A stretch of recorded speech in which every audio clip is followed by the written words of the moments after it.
आसपास फैले पूर्णतः नियमित प्रकृति के रूपों ने मनुष्य को सदा आकर्षित तथा चमत्कृत किया है।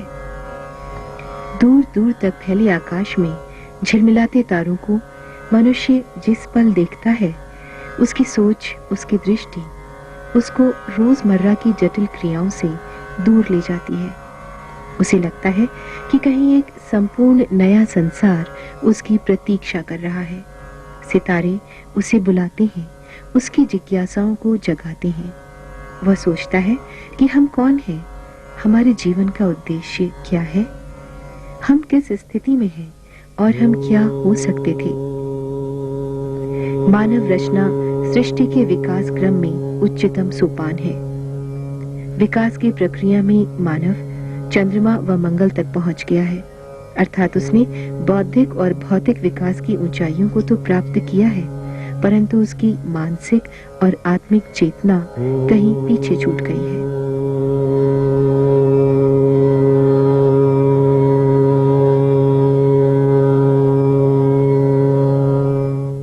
नई सहस्त्राब्दी के इस मोड़ पर एक ऐसे विश्व की परिकल्पना है जहां युद्ध न हो, रंग भेद न हो वर्ग भेद के अस्वाभाविक बंटवारे, बल्कि एक ऐसा संपूर्ण नया संसार हो जो हमारी सनातन आत्मिक और आध्यात्मिक अवधारणाओं के अनुरूप सामूहिक चेतना और प्रेम की ओर बढ़े। इसी दृष्टि, इसी विजन को साकार करने के उद्देश्य से परम पूज्य श्री माता जी निर्मला देवी ने ईश्वरीय शक्ति प्राइमोर्डियल एनर्जी कुंडलिनी को जागृत करके सामूहिक रूप से हजारों की संख्या में मानव को आत्म साक्षात्कार देकर ब्रह्मांडीय ऊर्जा से सीधे संपर्क की अनुभूति दी। सहज योग में कुंडलिनी जागरण से मनुष्य का ईश्वर से योग हो जाता है।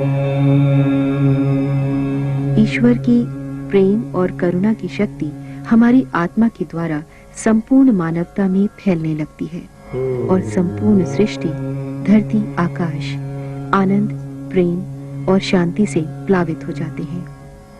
तब हमें लगता है कि प्रेम तारों की गति को भी प्रभावित कर सकता है।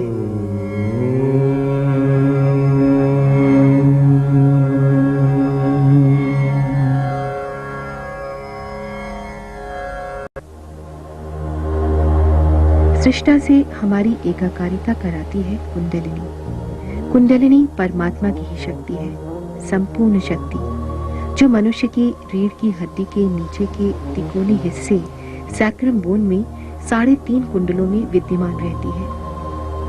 आत्म साक्षात्कारी गुरु या महापुरुष के संपर्क में आने पर यह कुंडलिनी शक्ति जागृत हो जाती है और मनुष्य के शरीर के 6 ऊर्जा केंद्रों यानी चक्रों के अंदर से निकलकर सर के ऊपरी भाग में स्थित 7वें चक्र को भेद कर सृष्टा से हमारी एकाकारिता करा देती है।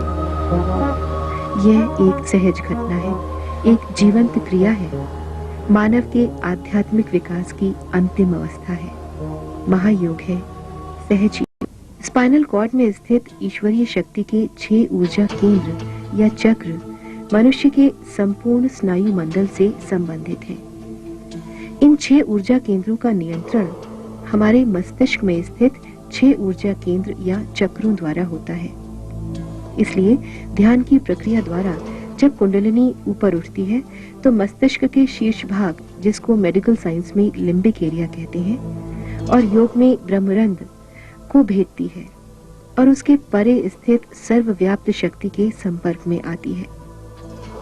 जब योगी गहरे ध्यान में होते हैं तो मस्तिष्क में स्थित थीटा 2 वेव्स में वृद्धि हो जाती है।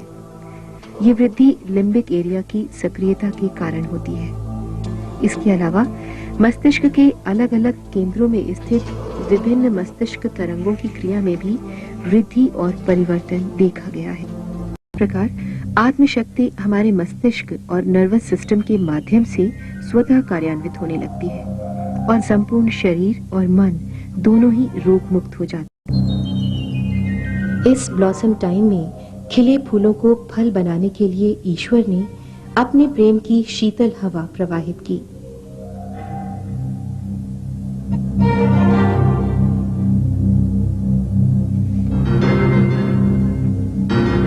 कुंडलिनी जब जागृत होकर ऊपर उठती है तो व्यक्ति अपने सिर के तालु भाग में, अपने हाथों की उंगलियों के टिप्स पर और उसके ऊपरी भाग में सहज ही ठंडी ठंडी शांत शीतल चैतन्य लहरियों के बहाव का अनुभव करने लगता है।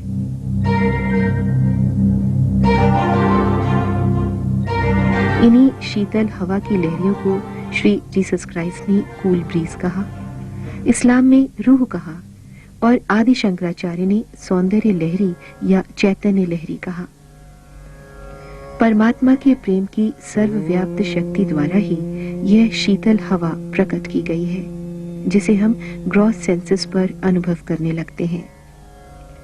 इसी स्थिति में हमारी मानवीय चेतना ह्यूमन कॉन्शियसनेस ईश्वरीय चेतना डिवाइन कॉन्शियसनेस में परिणित हो जाती है और हम मनोदैहिक शरीर के 3 आयामों की सीमाओं से परे चौथे आयाम की स्थिति में आ जाते हैं।